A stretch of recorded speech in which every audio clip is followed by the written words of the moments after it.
Reliance industries யூஎஸ்ல $300 billion invest பண்ண போறாங்க அப்படின்னும் யூஎஸ்ல ஒரு ஆயில் ரிஃபைனிங் பிளான்ட் வந்து அவங்க கட்ட போறதாகவும் ஒரு அறிவிப்பு வெளியாயிருக்கு. இதை யூஎஸ் பிரசிடென்ட் டொனால்ட் ட்ரம்ப் அவரோட ட்ரூத் சோஷியல் வலைத்தள பக்கத்திலையும் பதிவிட்டிருக்காரு. ஸோ இந்த ட்ரம்ப் அண்ட் அம்பானி இந்த கூட்டணி எப்படி நடந்தது, இதுக்கு முன்னாடி இவங்க சந்திப்புகள் எப்படி இருந்திருக்கு, இப்போ யூஎஸ்ல முகேஷ் அம்பானி போயிட்டு அவரோட பிளான்ட்டை ரிலையன்ஸ் இண்டஸ்ட்ரீஸை வந்து எக்ஸ்பேண்ட் பண்றதுக்கான முக்கியமான காரணங்கள் என்னெல்லாம் இருக்கு அப்படிங்கிறது தான் இந்த வீடியோல டீட்டெயிலா பார்க்க போறோம். அமெரிக்க அதிபர் டொனால்ட் ட்ரம்ப் அவர் பதவியேற்றதுல இருந்தே ஒரு விஷயத்தை தொடர்ந்து வலியுறுத்திக்கிட்டே இருந்தாரு. அது என்ன அப்படின்னு கேட்டீங்கன்னா, யூஎஸோட வேலை வாய்ப்புகள் எல்லாமே அமெரிக்க மக்களுக்கு தான் கிடைக்கணும். ஸோ அமெரிக்கால நிறைய உற்பத்தி சார்ந்த தொழிற்சாலைகள் எல்லாம் திருப்பியும் வர ஆரம்பிக்கணும்.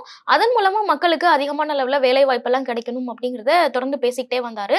அதுக்கேற்ற மாதிரியான நிறைய அதிரடி முடிவுகளும் எடுத்தாரு அப்படிங்கிறதெல்லாம் கடந்த காலங்களில் நம்ம பார்த்ததுதான். இன்னொரு பக்கம் இந்தியாவை சேர்ந்த முகேஷ் அம்பானி அவரோட பிசினஸை எக்ஸ்பேண்ட் பண்ற விதமா யூஎஸ்ல கிட்டத்தட்ட $300 பில்லியன் அளவுக்கு ஒரு ரிஃபைனிங் பிளான்ட்டை உருவாக்க போறதா ஒரு அறிவிப்பையும் வெளியிட்டிருக்காரு. ஸோ இது ஏன் இவ்வளவு முக்கியமான விஷயமா பார்க்கப்படுது அப்படின்னு கேட்டீங்கன்னா, சமீப காலத்துல இந்த க்ரூட் ஆயில சுத்தி நடந்துட்டு இருக்கிற ஒரு மிகப்பெரிய பதற்றம் தான். மிடில் ஈஸ்டர்ன் கண்ட்ரீஸ்ல ஒரு ரொம்ப பெரிய போர் பதற்றம் போயிட்டு இருக்கு.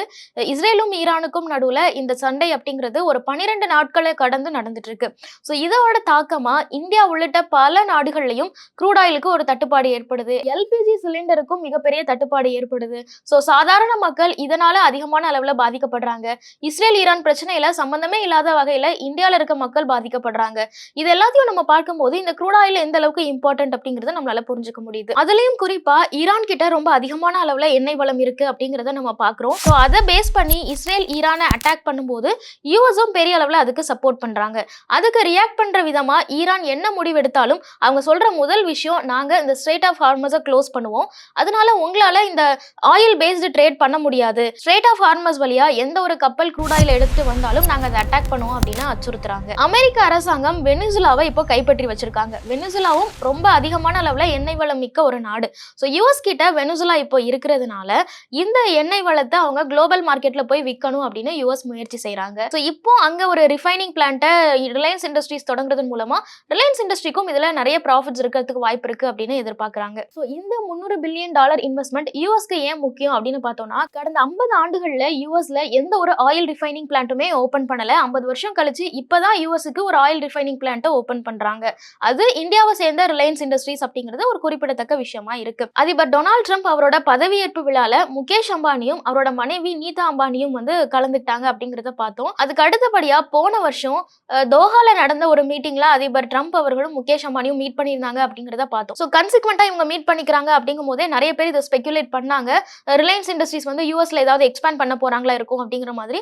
ஸோ அதுக்கேற்ற மாதிரி தான் அவங்களோட ஆயில் ரிஃபைனிங் பிளான்ட்டை யூஎஸ்ல தொடங்க இருக்கிறாங்க அப்படிங்கிற இந்த செய்தி வெளியாயிருக்கு. ஸோ இதை கோட் பண்ணி அதிபர் டொனால்ட் ட்ரம்ப் அவரோட ட்ரூத் சோஷியல் பக்கத்துல என்ன போட்டிருந்தார் அப்படின்னா, இந்த எரிசக்தி துறையில அமெரிக்கா என்னைக்குமே ஒரு முன்னிலை வகிக்கிற ஒரு நாடா தான் இருந்திருக்கு. அந்த வகையில இப்போ என்னோட நிறைய முயற்சினால $300 பில்லியன் அளவுக்கு ஒரு முதலீடு அமெரிக்காக்குள்ள வந்திருக்கு. ஸோ இதன் மூலமா மக்களுக்கு பெருமளவுல ஒரு வேலை வாய்ப்பு உருவாகிறதுக்கான வாய்ப்பு இருக்கு. அது மட்டும் இல்லாம அமெரிக்காவோட அந்த எனர்ஜி சோர்ஸும் பெரிய அளவுல உயரத்துக்கான வாய்ப்புகள் இருக்கு. ஸோ இது ரொம்ப பாசிட்டிவான விஷயம். ஸோ கூடிய சீக்கிரத்துல இதை ஸ்டார்ட் பண்றதுக்கான எல்லா வேலைகளுமே ரொம்ப தீவிரமா நடந்துட்டு இருக்கு அப்படின்னு குறிப்பிட்டிருக்காரு. அமெரிக்க அதிபரா ட்ரம்ப் பதவியேற்றதுக்கு அப்புறமா இந்த மாதிரி முதலீடுகளுக்கு சாங்ஷன் கொடுக்குற ப்ராசஸ் வந்து நாங்க ரொம்ப எளிமையாக்கியிருக்கோம். அதனாலதான் இவ்வளவு பெரிய முதலீடு அமெரிக்காக்குள்ள சுலபமா வர முடிஞ்சது அப்படிங்கிறதையும் அவர் குறிப்பிட்டிருக்காரு. இது அமெரிக்காவுக்கும் அமெரிக்காவோட எரிசக்தி துறைக்கும் கிடைச்ச ரொம்ப பெரிய வெற்றி அப்படின்னு அவர் குறிப்பிட்டிருக்காரு. ஸோ பெரிய அளவுல ஒரு முதலீடு இந்தியால இருந்து அமெரிக்காவுக்கு போகுது அப்படிங்கிறது தான் இந்த விஷயத்தின் மூலமா நம்ம புரிஞ்சுக்க முடியுது. ஸோ இப்போ உருவாகி இருக்கிற இந்த ட்ரம்ப் அண்ட் முகேஷ் அம்பானி இவங்களோட கூட்டணி எந்த அளவுக்கு இந்த எரிசக்தி துறையில ஒரு முக்கியமான ரோலை பிளே பண்ண போறாங்க, யூஎஸ்ல அமைய இருக்கிற இந்த ஒரு ஆயில் ரிஃபைனிங் பிளான்ட் உலக மார்க்கெட்ல எந்த மாதிரியான ஒரு தாக்கத்தை ஏற்படுத்த போகுது அப்படிங்கிறதெல்லாம் நம்ம வெயிட் பண்ணி தான் பார்க்கணும். மேலும் ஈடி தமிழ் சேனல்ல வரப்போகும் பிசினஸ் மற்றும் அது ரிலேட்டடான வீடியோவை பார்க்க உடனே கீழே இருக்க சப்ஸ்கிரைப் பட்டனை கிளிக் பண்ணுங்க.